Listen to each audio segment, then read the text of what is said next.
Eu queria convidar você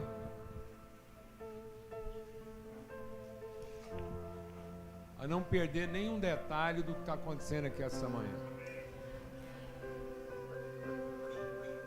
Amém? Deus fala conosco através de figuras. Deus é Deus de detalhe. Amém? E às vezes hoje em dia a gente vai perdendo a sensibilidade dos detalhes. A gente é muito facilmente corrompido por aquilo que nos impressiona e não de fato aquilo que nos sensibiliza. Toda pessoa totalmente sincera e exclusivamente sincera é totalmente susceptível. Nada é mais fácil de enganar e de corromper uma pessoa que uma pessoa exclusivamente sincera. Porque na sinceridade absoluta dele, ele é susceptível. Porque ele não tem a sensibilidade do discernimento. Ele tem a sinceridade do interesse. Então, como é que o diabo nos corrompeu? Ele colocou diante de nós uma cena, presta atenção.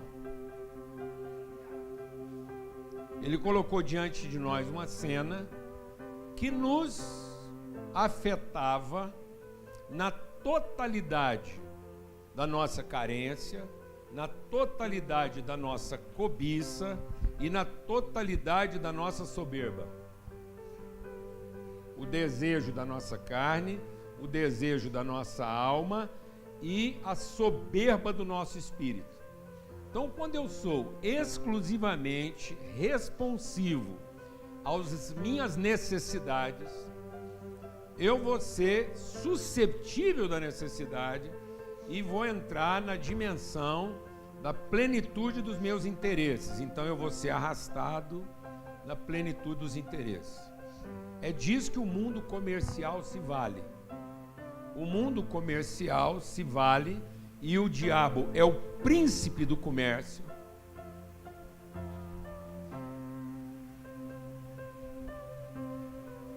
Quem inventou o comércio foi o Lúcifer.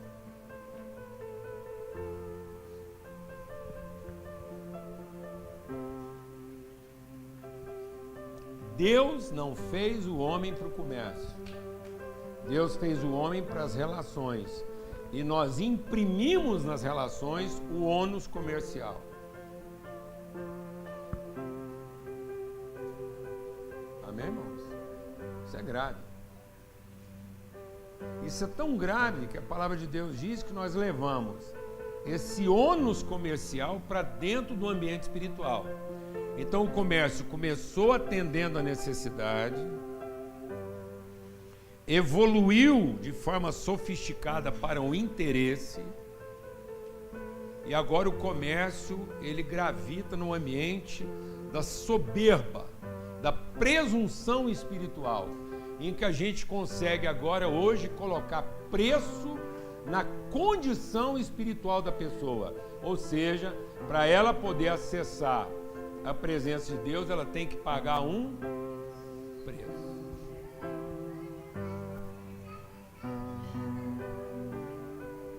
Amém, irmão? Estão entendendo isso ou não? Amém? E aí, Deus trabalha na cena, porque o diabo, sabendo que nós... Então a Bíblia diz o seguinte: se os olhos do... Deixa Deus ministrar no seu coração. Então, como é que a corrupção do homem aconteceu? A corrupção do homem aconteceu a partir daquilo que ele percebe. Amém? Então, é o seu olhar. Então, dependendo do jeito que a gente... Dependendo de como for o nosso olhar, ou nós somos luz, ou nós somos trevas. Porque Jesus falou isso. Se os seus olhos forem trevas, quão profundas serão as suas trevas? Então, se olhar para a cena humana,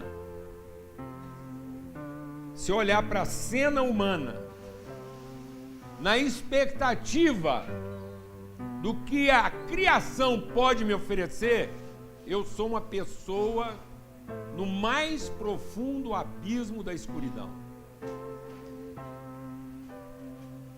Porque aí eu sou totalmente suscetível da minha carência, da minha cobiça e da minha soberba.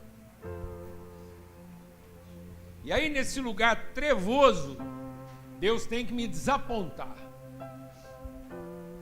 Só tem um jeito de eu sair desse lugar. É se eu for totalmente frustrado.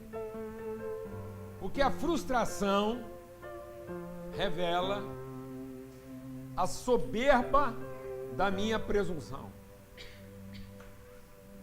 Uma pessoa só está frustrada porque no fundo ela foi o quê? Presunçosa. Da sua carência, da sua cobiça e da sua soberba. Quanto pior a minha frustração, mais soberba eu me revelo. Gente simples de coração não se frustra. Mas como todos nós somos orgulhosos, presunçosos, gananciosos e carentes, nós temos que ser o quê? Frustrados. Para ser curado. Por isso a palavra de Deus diz que nós olhamos para Jesus e não vimos nele beleza que nos agradasse. Então Jesus era feio, pobre e morava longe. Glória a Deus, amado. Aleluia. O homem que ninguém queria pra genro. Amém, irmãos? Nem para filho, tanto é que o José quase que abandona ele. Tá vendo? Mostrando a nossa susceptibilidade. Susceptibilidade fruto de quê? Sinceridade. Então Maria reagiu ao seu susceptível. Como? Uma mulher que ainda não deitou com um homem pode ficar grávida.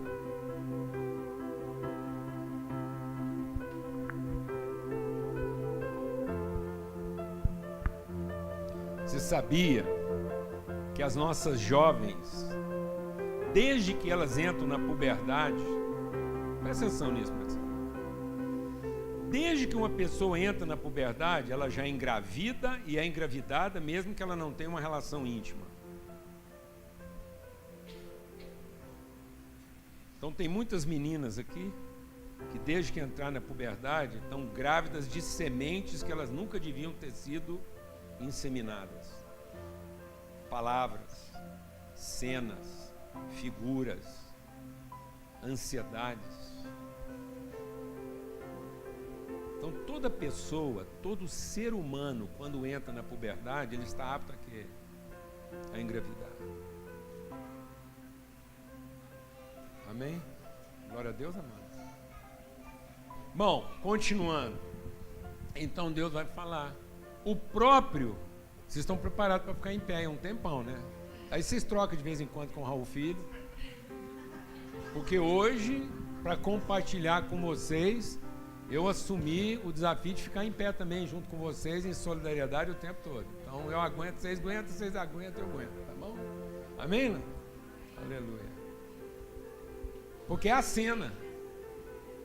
Eu falei que tem uma cena, então eu estou aqui trabalhando uma cena, isso aqui é uma pintura. Amém, amados? Para que os nossos olhos sejam o quê? Iluminados. Porque se os nossos olhos forem trevas, quão profundas serão as trevas. Então Maria foi susceptível. Como assim? José foi susceptível. Pensou em fugir, largar para trás. Porque não via naquele filho o quê? Beleza que o agradasse. A primeira notícia de Jesus por José, Jesus era o quê? Feio. Porque como é que ele pode ser meu filho? Você entendeu tudo. O cara é fera, está lá na frente. Amém, fera? Susceptibilidade. Aí Deus vai devolver a Maria o quê? Sensibilidade. Vai devolver ao José o quê? Sensibilidade. Porque só com sensibilidade para você vencer o mundo comercial.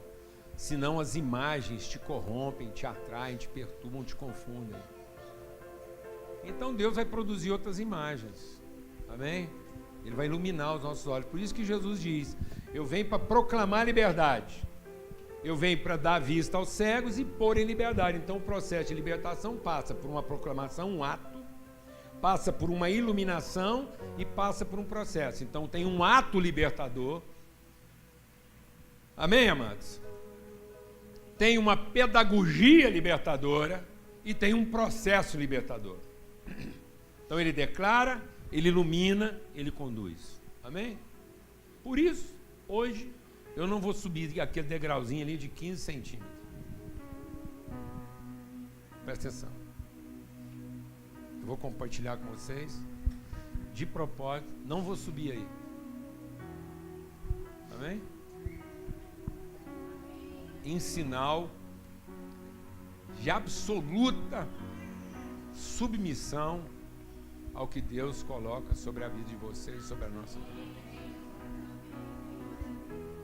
E não é porque a submissão é a hierárquica, não é a submissão de quem é mais alto e quem é mais baixo. Mas é porque se não for desse jeito também, o povo não entende. Amém? Então é só para ajudar na nossa ignorância, porque senão a pintura não... Então tem que fazer um desenho de criança. Glória a Deus, menino. Estou falando com os meninos aqui agora. Amém? Então tem hora que a gente tem que desenhar o básico, senão os meninos não entendem. Isso não tem nada a ver com hierarquia. Só, mas foi Deus que falou caminhos mais altos e o povo não entende. Mais alto se não puder uma... Amém? Mas não é mais alto nesse sentido que ele estava falando, não. Glória a Deus. Amém. Então, aleluia. Atos. Daniel, faz um favor para mim. Digita aí. Atos 2. Lucas 13, só as referências. Atos 2, Lucas 13. Não precisa pôr versículo não, porque já estamos facilitando demais em pôr o livro e o capítulo. O bom mesmo era só pôr Lucas, Atos, Ezequiel, porque todo mundo tinha que ler o livro inteiro. Mas vamos ajudar os meninos. Atos 2, Lucas 13, Ezequiel 14 e 1 Reis 22. Depois você lê em casa. Tira uma foto aí, depois você lê esses textos em casa, tá bom? E aqui em Atos 2 diz assim: no dia do Pentecoste, ele diz assim, ó, Atos 2,17: nos últimos dias, diz Deus, do meu espírito derramarei sobre toda a carne. Do meu espírito derramarei sobre quem? Não, fala comigo. Toda carne. Amém? Glória a Deus. Isso quer dizer que ele está derramando sobre toda carne. Isso quer dizer que o Espírito Santo foi derramado até sobre um frango. Glória a Deus. Amém? Isso quer dizer que um bem-te-vi, um roxinol, está ungido. Amém? Glória a Deus, irmão. Um dragão de Komodo. Alguém aqui sabe o que é um dragão de Komodo? Aquele trem que parece um endemoniado, um capeta lá, um dragãozão, que baba. Sabe aquilo? Está ungido. Só para a gente desencanar dos padrões estéticos que a gente... Porque a dragoa de Komodo acha o dragão de Komodo lindo de morrer. Nós não. Amém? Se você entregar um pavão com a dragoa de Komodo, ela vai achar que é um jantar e não um marido. Porque o padrão estético dela é outro. E não é porque ela não combina com o nosso padrão estético, ela não está o quê? Ungida. Porque tá vendo, amados? Eu estou falando aqui, o povo fala assim, agora o Paulo Júnior viajou, o que tem a ver falar que derramou sobre toda a carne? Porque nós somos meninos.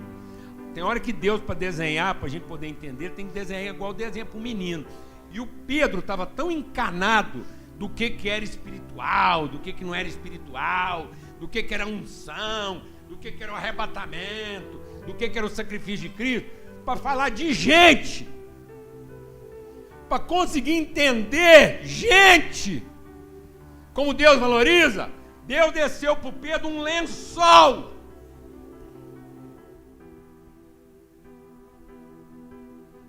com animais. O dragão de Komodo estava naquele lençol. E Deus falou assim para o Pedro religioso: receba! Senão não entende. Porque nós estamos impregnados de um padrão estético que nos tornou absolutamente, exclusivamente e estupidamente sinceros. Zero sensibilidade. E o Espírito foi derramado sobre toda a carne. Amém? E a questão é que ele está dizendo, então, depois que eu derramar sobre toda a carne, o que está escrito? Os vossos filhos e as vossas filhas profetizarão, vossos jovens terão visões, e os vossos velhos sonharão sonhos. Para quem que o Pedro estava pregando isso?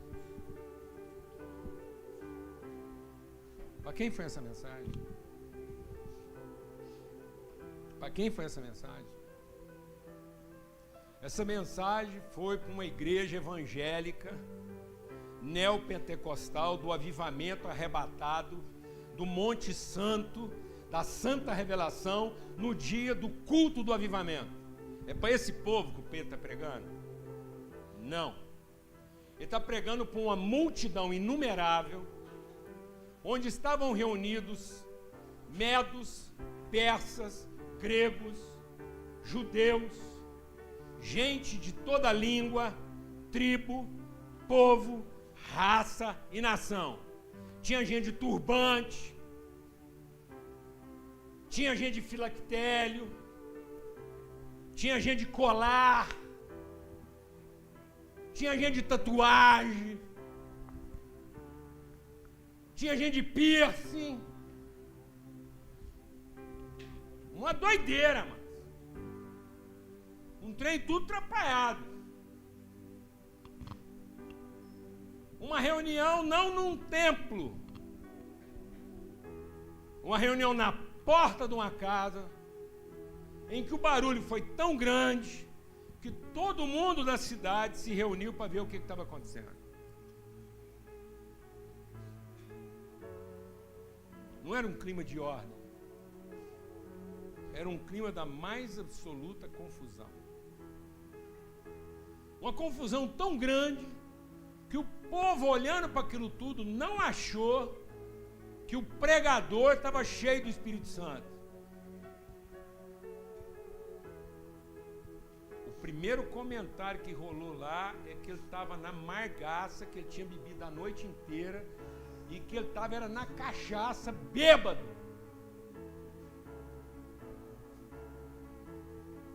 Alguém está entendendo o que eu estou falando aqui ou não? Porque tem hora que Deus tem que desenhar assim no rabisco, senão a gente não entende, não. Não houve assim um mover, e todo mundo vendo o preto pegar e falou assim, gente, que unção. Não, a primeira conclusão foi, como é que o Pedro pode estar bêbado meio-dia? Não, a chapa é quente. Deus quer trombar de frente com o quê? Com a nossa presunção e de uma vez por todas jogar no lixo nossos modelos estéticos baseados em quê? Carência, cobiça e soberba. Porque no fundo nós não estamos querendo conhecer, nós estamos querendo controlar. E se der para controlar Deus, melhor ainda. Que aí Ele vai fazer dos nossos filhos o que a gente quer que eles sejam. E não a gente cuidar dos filhos dele como eles precisam ser cuidados. Aí nós arrumamos Deus para salvar nossos filhos. E aí não vai ter nem para capeta, porque agora quem está salvando nossos filhos? Deus. Sendo que Deus continua mandando os filhos dele para nos confundir. Para estabelecer na nossa vida outros padrões com os quais nós não estamos acostumados. Então, em algum momento da nossa vida, nossos filhos vão mostrar que no fundo eles são o quê? Feio. Está todo mundo aqui preparado para ter um filho feio? Aguarde.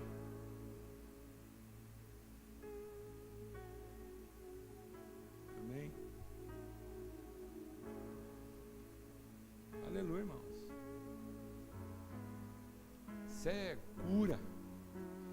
E aí, ele está dizendo isso, essa é a promessa. Agora ele está dizendo que quantos vão profetizar? Todos. Então presta atenção. Presta atenção, porque talvez isso aqui vai ser uma das coisas mais importantes que você já ouviu aqui nessa paróquia. Havia uma dispensação. A lei. A lei era uma dispensação de ordem. Então a lei, presta atenção em nome de Cristo Jesus. Talvez eu não tenha compartilhado com vocês aqui algo assim tão forte, relevante, intenso, como a gente está compartilhando hoje de manhã. A lei era uma dispensação doutrinária, eclesiástica, que baseava-se num rito. E a lei era uma guardiã temporária, só para a coisa não ficar pior. Então a lei era um aio. A lei era um limite, era uma tutela, só para gerar na cabeça da pessoa um tipo de expectativa o suficiente para ele não ficar perdido de tudo. Então a lei pressupunha, deixa Deus ministrar no seu coração.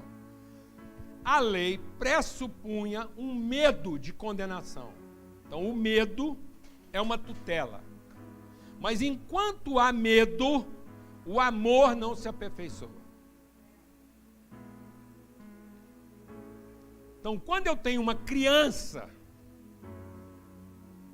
que ainda não tem capacidade de discernimento, isso vai mais ou menos até os 5 anos de idade.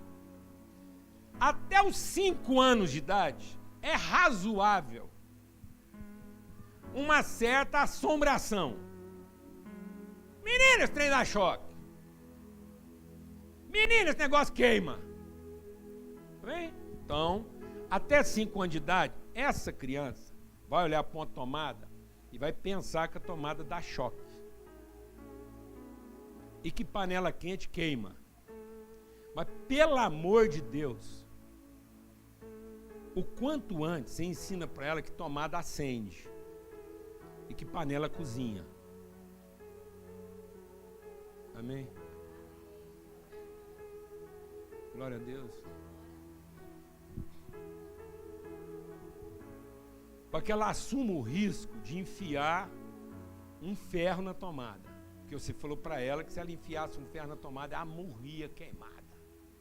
Mais rápido que na panela. Então agora ela tem medo de tomar de panela. Mas pelo amor de Deus, glória a Deus, senão essa menina nunca vai saber usar uma panela nem usar uma tomada.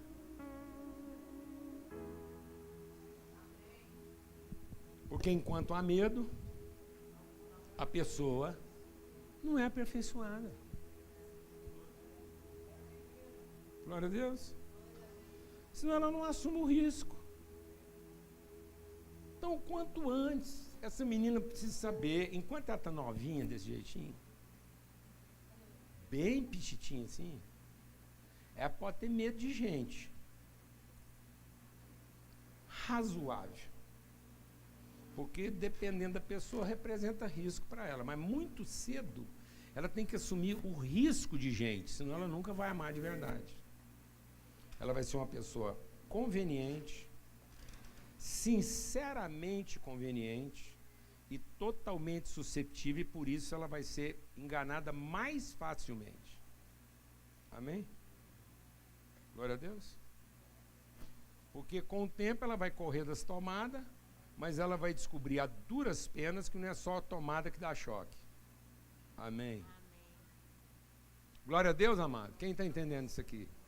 Então a Bíblia diz que todo filho nosso, todos, nascem profetas. Isso não interessa se é crente, se é pagão, se é gentio. Não interessa. Não nasce filho profeta só na casa de crente. Porque foi derramado sobre toda a carne. Então, no advento de Cristo, inaugurou-se uma nova dispensação. Então, toda a criação estava esperando aquele momento. Que momento é esse? O momento em que vai se encerrar o período de regimento da lei, e nós vamos agora entrar num outro período em que nós vamos ser reconciliados com o propósito. Então, a lei valia no interregno da ignorância, como medida cautelar de redução de dano. Então, a lei era um dispositivo cautelar de redução de dano. Então, para não ficar pior, tinha a lei.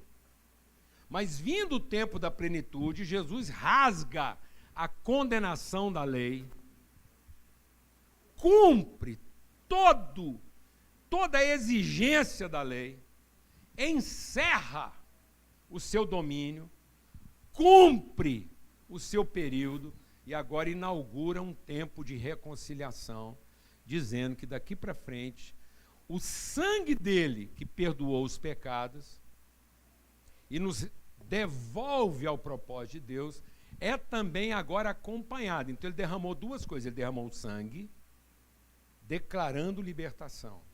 E ele também derramou o Espírito, iluminando os olhos e conduzindo à liberdade. Então eu recebi duas coisas da parte de Cristo lá em casa, e todo mundo recebeu, ainda que não saiba. Todo ser humano na face da terra está diante de uma outra dispensação, em que os pecados já foram perdoados, proclamou libertação. E o Espírito foi derramado para a iluminação dos olhos e para a condução da vida. Uma vez que o Espírito foi derramado, na casa de todo ser humano, quando nasce uma criança, nasce o quê? Um profeta. Porque agora, uma vez reconciliados, presta atenção, uma vez reconciliados, cada criança que nasce na terra, ela vem de uma conexão direta com o eterno. É o eterno se materializando na terra na forma de um filho. Um filho de quem? Um filho de Deus. Então agora, o propósito eterno de Deus na terra tem as condições de se cumprir. É que Deus vai formar na terra uma família a partir dos filhos dos homens. Amém? Então, a partir desse momento, quando uma mulher fica grávida, ela não está grávida de um filho de homem. Ela está grávida de um filho de quem? De Deus, porque agora ela não é mais ignorante. Essa mulher e esse homem agora não estão mais ignorantes quanto ao verdadeiro sentido e origem do homem. Então ele agora sabe que o homem não nasce do homem, mas o homem nasce de Deus, porque os olhos dele foram iluminados e ele não está mais debaixo de uma tutela regimental de redução de dano. Agora ele está diante da revelação, ele não precisa mais ver a vida numa perspectiva limitada, ele pode ver a vida na sua plenitude. Então aqui nós estamos diante de profetas. E aí, Atos 2. Lucas 13 diz o seguinte, que quando Jesus, então, diante de tudo aquilo que ele vem para realizar, diante do que ele vem para entregar, que é essa condição de ter o Espírito derramado para que todo ser humano nascido na terra, independente da religião que ele frequenta, amém? Amém, irmãos? Então seja ele de qualquer religião, qualquer ser humano, porque o Espírito foi derramado sobre toda a carne. Então, todo ser humano tem um desígnio eterno. Qual é o desígnio, qual é o destino eterno de todo ser humano nascido na terra? Ser um profeta. Ser uma revelação daquilo que Deus na eternidade estabeleceu que todo ser humano seria. Porque isso é escrito lá em Gênesis. Todo ser humano foi gerado para ser o quê? A expressão visível de quem Deus é. Não existe Não existe outro propósito na vida de um ser humano. O ser humano pode ter cara de frango, o ser humano pode ter cara de galinha, o ser humano pode ter cara de peru, pode ter cara de jacaré, de bode, pode ter cara de dragão de Komodo. Mas ele é ser humano, ele tem um propósito na vida, é eterno, de ser a expressão de quem Deus é. Então, todo ser humano tem natureza e vocação, o quê? Profética. Tem origem e destino eterno. Mas lá em Lucas 13, quando Jesus visita Goiânia,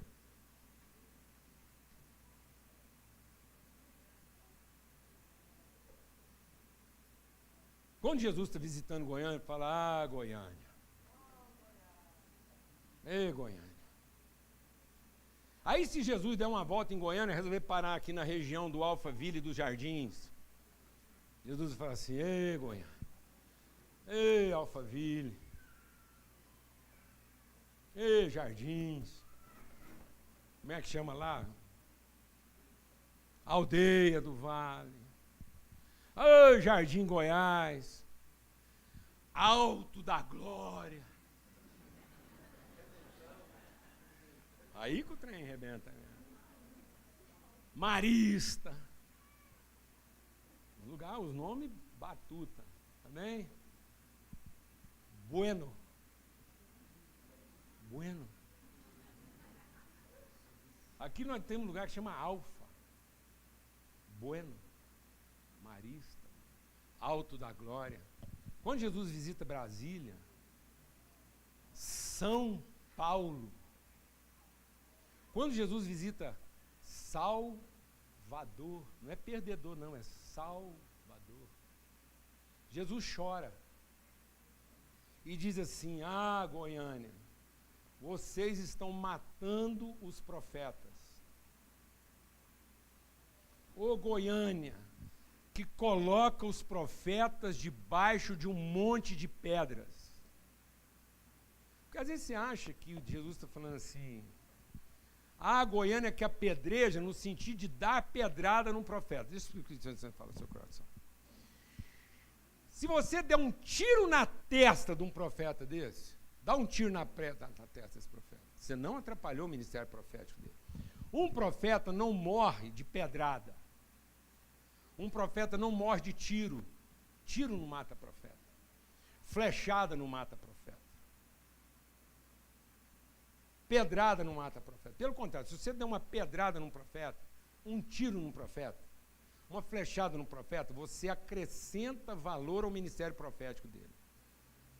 Se você pegar um profeta e queimar ele numa fogueira, ele não morreu, ele acendeu.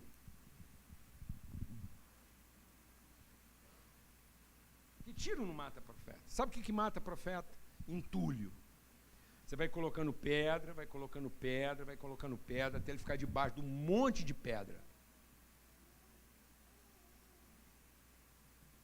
Aí a luz dele não brilha, a água dele não corre.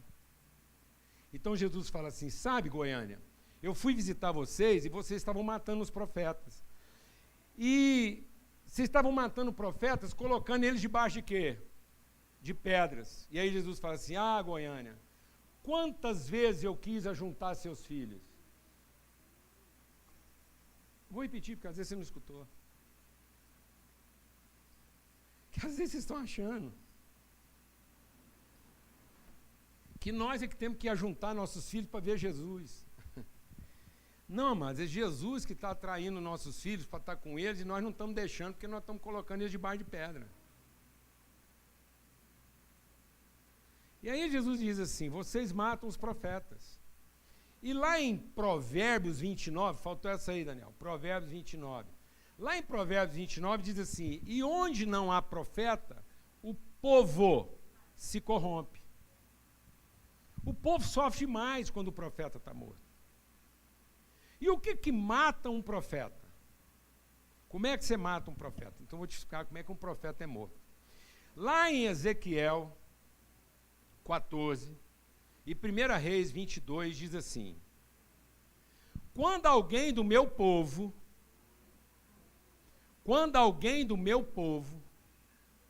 carregado das suas carências, carregado das suas cobiças e carregado da sua soberba. Quando alguém do meu povo, cheio de carência, cheio de cobiça e cheio de soberba, movido da sua ansiedade de futuro, então alguém carente, ganancioso e interesseiro. O que é uma pessoa? O que define uma pessoa carente, interesseira e gananciosa? Ansiedade. Porque o que essa pessoa mais tem medo é de futuro, porque ele não tem certeza se o futuro vai dar para ele tudo que ele precisa, tudo que ele quer e tudo que ele deseja. Então Deus diz assim: se alguém do meu povo se deixar mover de ansiedade e for lá num profeta e pedir que o profeta se renda à ansiedade dele e coloque o seu dom profético a serviço da sua ansiedade, eu, da minha parte, enviarei um espírito mentiroso sobre o profeta. Vocês não escutaram. É Deus falando. Se vocês, movidos de algum tipo de ansiedade, fruto da sua carência, cobiça ou soberba, transferir a sua ansiedade para um desses profetas, e ele se prestar, ele se submeter à sua ansiedade, da minha parte eu enviarei um espírito mentiroso que engane o profeta e engane aquele que o procurou. E se alguém perguntar quem foi que enviou esse espírito mentiroso, não digam que foi o capeta. Digam que fui eu que liberei o capeta. Eu liberei o capeta para ele ser um espírito de engano na vida dos seus profetas, porque vocês colocaram os seus profetas debaixo das pedras e do entulho da sua ansiedade. Essa é a forma mais rápida e eficiente de matar um profeta. Aí vem um case clássico. O rei Acabe, que era um rei meninão. Sabe o que era o rei Acabe? Um crianção. Rei Acabe um chorão. O mundo inteiro tinha que fazer as vontades do rei Acabe. A gente não conhece gente desse tipo hoje em dia. Um cara já assim com 50 e tantos anos, mas que quer se vestir e se comportar como o quê? Como uma criança. Por exemplo, tem certas marcas de roupa que dá para o cara usar esticado, até uns 40. Você concorda comigo, não? Eu já estou fazendo uma concessão porque eu já tenho alguns amigos que estão entre os 30 e 40 usando, porque eu queria falar mesmo é que no máximo até 30. Entendeu? Mas para não denunciar os amigos, nós estamos esticando até os 40.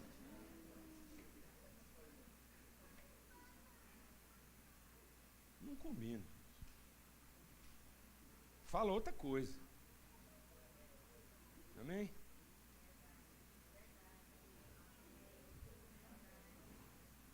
Não, tem uma coisa é uma coisa, outra coisa é outra coisa. Estamos terminando. Aí vem um case. O rei Acabe queria fazer uma guerra do nada. E aí ele convocou o rei, como é que chama o rei lá que foi ser parceiro dele lá, Josias, não é? Acha lá para mim, está lá em 1 Reis 22. Acasias, né? Agora deu branco no nome. Aí o rei Acabe chamou um parceiro lá, eles fizeram uma parceria de guerra. E aí esse outro rei que foi guerrear junto com Acabe lá, meio desconfiado, falou assim: Acabe, não convém a gente ir para a guerra sem reunir os profetas. Acasias. Então o rei Acabe, junto com o rei Acasias, fizeram uma parceria de guerra, uma sociedade, para montar um empreendimento, para acabar com a concorrência. Vamos montar uma empresa aqui, não vai sobrar para ninguém. Aí eles montaram isso e falaram assim: vamos fazer o seguinte, para ter certeza que a nossa empresa vai arrebentar com a concorrência, vamos chamar os profetas, fazer um culto da unção, eles trazem o óleo santo, unge nós e acabou. Aí com Deus conosco, ninguém contra nós. Amém, irmãos? É raro isso acontecer, mas acontece de vez em quando. Aí eles reuniram lá, aí o Acasias, bem desconfiado, falou, e os profetas? Aí chamaram todo mundo, o rei Acasias ainda ficou com a pulga atrás da orelha, falou, tem um trem errado aqui. Falou assim, Acabe, não sobrou mais ninguém. Ele falou, tem um aí, um profeta aí que é pobre, feio e mora longe. E ele só abre a boca para me amaldiçoar. Aí o Acasias falou assim, não, mas chama ele. Mandaram buscar o Micaías. Aí vem lá o Micaías. E o Acabe já foi para a segunda fila, falou assim, a hora que o Micaías abrir a boca, ele vai acabar com o nosso projeto. E aí falou assim, Micaías, profetize. E o Micaías falou assim, vai, Acabe, nessa tua força. Deus é contigo. Ninguém poderá te resistir. Se é Deus de vitória, o Senhor te concedeu a vitória. Você tem a unção, você tem o poder. Vai! Ungido de Deus, baluarte da arrebentação. Aí o Acabe já estava acostumado com o Micaías, falou assim, agora o Micaías pegou pesado, porque ele está usando de ironia contra mim. Porque ele não é isso. Ele nunca falou desse jeito. Aí o Acabe perdeu a paciência com o Micaías, deram um tapa na cara dele. Esbofetearam o profeta. E o Acabe falou assim, eu falei para você, esse cara nunca prega nada a meu favor. Mas tá vendo? O Micaías estava falando tudo que ele queria ouvir. Ué. E aí o Acasias falou assim, o que está acontecendo aqui? Aí o Micaías falou, o que está acontecendo aqui? É porque o Acabe se levantou na sua vaidade e começou a regimentar profetas que patrocinassem as campanhas dele à custa de dinheiro. Então ele começou a pagar os profetas, para os profetas só profetizar o que ele queria, para resolver o problema de ansiedade dele. Nada que acontece hoje em dia, é muito raro um trem desse. Mas acontece.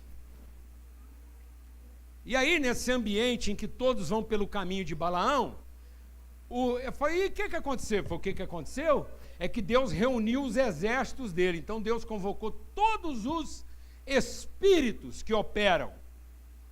E veio todos os espíritos, os que fazem as coisas certas e os que fazem as coisas erradas. E Deus falou assim, eu estou precisando dar uma disciplina na vida do Acabe. E eu estou precisando trazer uma punição na vida do Acabe, porque o Acabe é um rebelde intransigente. Aí um espírito levantou lá e falou assim, eu vou punir o Acabe. E aí Deus falou assim, como é que você vai punir o Acabe? Ele falou, eu vou descer lá e vou ser um espírito mentiroso na boca de todos os seus profetas. Todos os profetas se tornarão mentirosos e serão enganados. Os profetas e o Acabe que consulta esses profetas. Deus falou, então vai lá e faz isso. E se alguém perguntar quem foi que enganou os profetas, diga que fui eu, não foi você. A responsabilidade é minha desse engano. Olha o tamanho da bronca, amados. Porque isso iria matar quem? Os profetas. Então toda vez que nós, como família, colocamos a nossa ansiedade na frente do propósito, nós obrigamos os nossos profetas a responderem às nossas ansiedades e não a serem a voz de Deus na nossa vida. De modo que esses jovens estão aqui não para nos entreter, não para a gente ficar emocionado, mas para exercer plena e total autoridade para nos levar a um lugar que a gente não iria se não fosse pela mão de vocês. Inclusive para transtornar. Não façam nada aqui para agradar. Façam aquilo que faz sentido na vida de vocês. Porque não são os mais velhos que levam os mais jovens a algum lugar. São os mais novos que nos forçam a ir onde a gente não iria sem vocês. Amém. Então, nossa esperança aqui é de transtorno. Então, por isso que eu pedi que vocês ficassem aqui de pé, para que a gente pudesse se submeter à voz de Deus na vida de vocês. Fiquem livres para falar, para exortar, para orar, para cantar, para o que for. Mas para que todos aqui entendam, eu queria pedir que todos os com menos de 30 ficassem de pé. Não tem nada contra os de 40, não.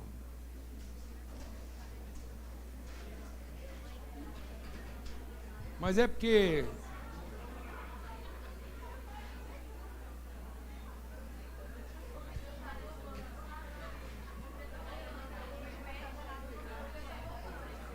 só estão de pé, espera um pouquinho, só estão de pé até as 30. Até 30. 30 incompleta, tá valendo. Agora, eu queria dar uma palavra de consolo. Queria dar uma palavra de consolo para os acima de 30, os até 40. Vocês estão nesse grupo, mas eu não vou pedir para vocês ficarem em pé, só para vocês ficarem espertos. Vocês são parte desse grupo, mas fiquem espertos que o tempo de vocês está vencendo. Amém? Está vencendo. Então fique esperto. E pelo amor de Deus, vocês que são pais, olha para essas crianças agora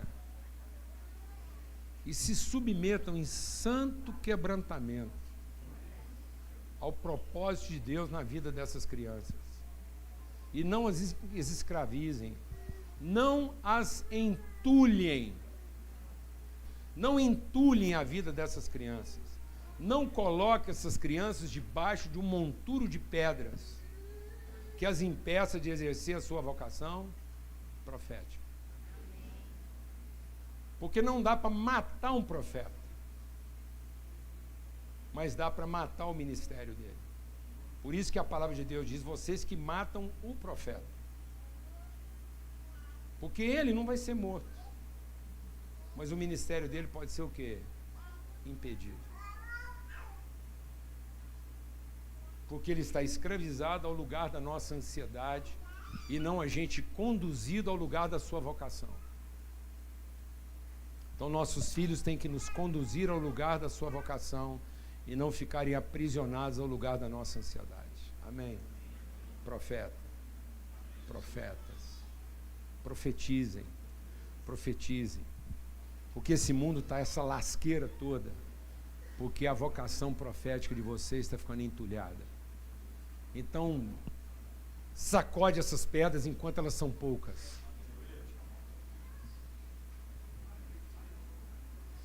Amém? Ajude os pais de vocês a varrer essas pedras. Essas pedras foram feitas para ser chão de galinheiro. Amém? E não túnica de profeta. Glória a Deus, né, irmão? Aleluia. Vamos orar. E eles vão orar por nós. A gente quer se submeter. E você que está de pé aí agora, escolha alguém para você orar. Você vai sair do seu lugar, vai procurar alguém e vai abençoar essa pessoa. Você não tem que falar nada não, só põe a mão em cima dela e libera unção, mas rompe a sua timidez. Pode orar pelo seu pai, pela sua mãe, que às vezes fica mais fácil para você, para sua tia, seu avô. Amém? Então assumam aí, vocês vão orar, abençoar, cantar, fazer o que for. Não fala mais.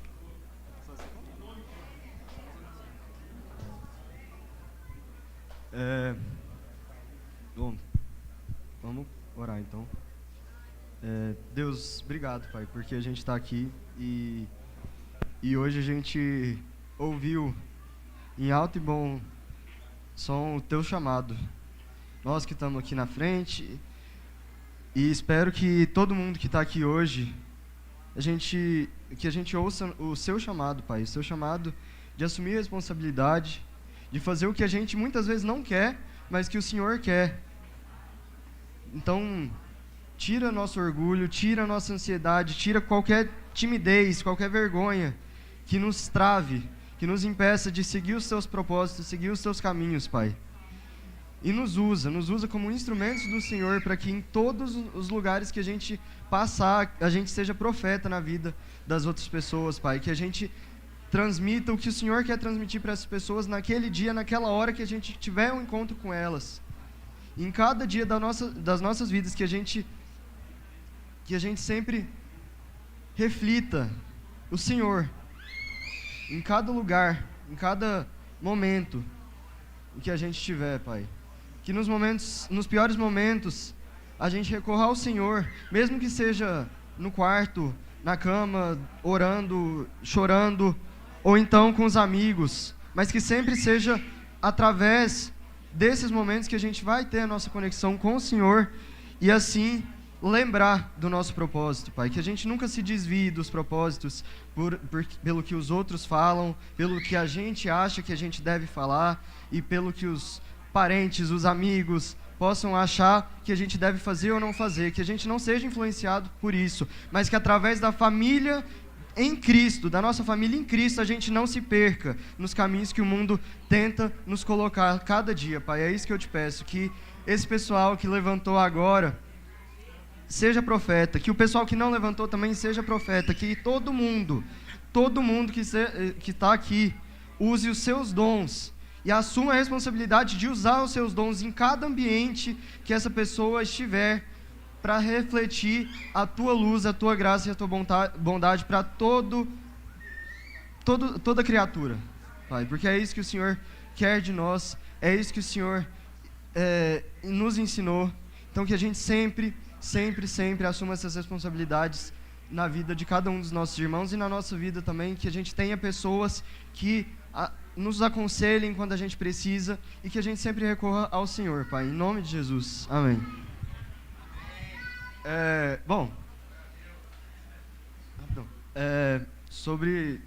Vou dar um testemunho aqui breve sobre isso que o PJ falou. O Luca e o Pedro, a gente sempre dá um jeito de encontrar na semana, e aí a gente vai para algum lugar, começa a conversar e, assim, conversa da vida, às vezes nem de Deus, conversa de problema, conversa de alegria que a gente teve na semana. E esses encontros são muito bons e às vezes eles não são planejados. A gente estava indo, na verdade, para a casa de uma outra amiga, e aí a gente falou assim, não, vamos em algum lugar reunir a gente para conversar, bater papo, antes de ir para lá. Aí a gente foi para a casa do Luca e lá a gente conversou exatamente sobre isso, sobre a gente assumir essa responsabilidade de ser profeta. Eu, particularmente, no Resenha, né, que é o nosso grupo semanal de jovens, mas jovens, assim, um pouco mais jovens do que alguns que se levantaram, a gente... mas, sim, fica o convite para quem não conhece, se você tem até 17, 18 anos, cola com a gente toda quarta. São momentos, assim, transformadores. E no último Resenha, que foi lá no Laguna, na hora de orar uns pelos outros e ir lá abraçar, tinha um menino na minha frente que estava sozinho. E eu fiquei, cara, tipo, eu tenho que ir lá, mas a timidez, o medo de ele achar estranho me travaram. E eu não fui. E eu fiquei muito mal por isso, porque eu percebi que realmente eu tinha pecado naquela hora. Eu tinha sido omisso. Porque às vezes eu precisava ir lá, porque ele precisava me conhecer, eu precisava conhecer ele. Só que eu achava que ele ia me achar estranho, que eu ia achar ele estranho, que ia ser uma coisa estranha, e aí eu não fui. E a gente conversou sobre isso, sobre a gente perder essa timidez, porque essas coisas, elas nos travam, elas nos impedem de viver o nosso propósito. Então, na escola, eu sempre fui muito fechado em relação a falar sobre isso, porque eu sempre queria outra pessoa junto comigo. Só que eu não via iniciativas das outras pessoas, eu tentava puxar alguma coisa mas as outras pessoas não tinham iniciativa e eu ficava assim, não, então deixa pra lá. E não, às vezes eu que tenho que puxar, até uma hora a pessoa, né, agarrar junto e a gente ser luz, ser Cristo na vida dos nossos colegas.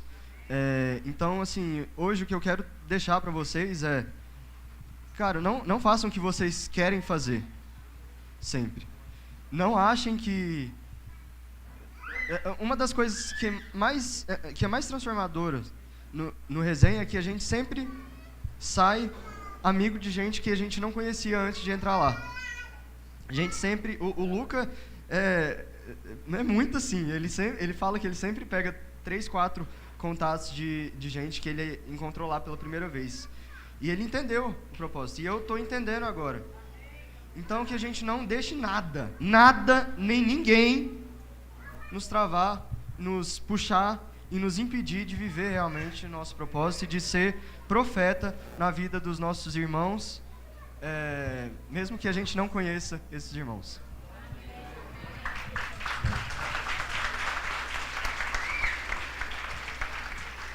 Amém.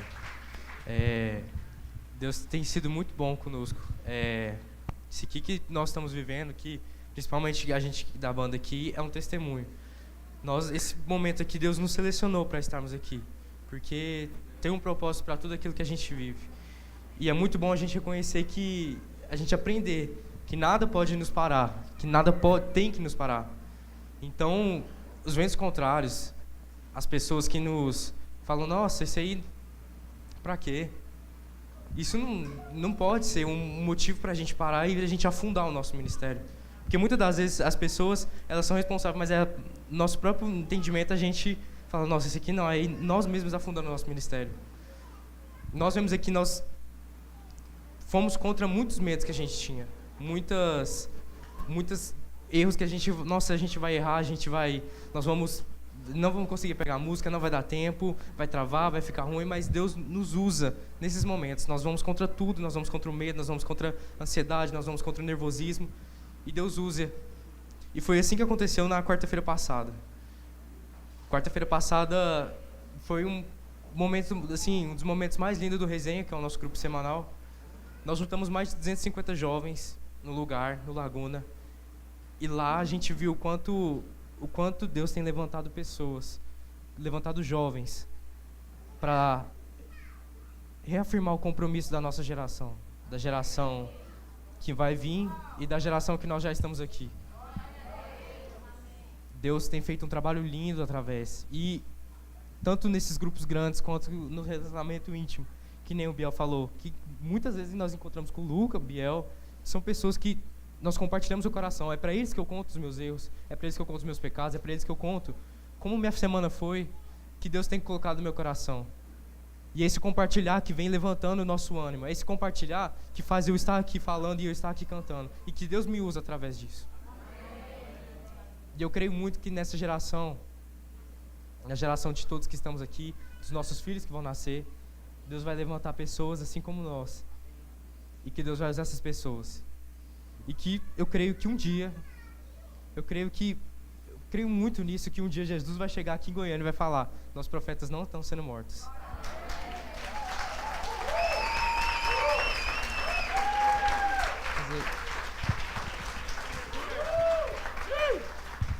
Bom demais, né, irmão?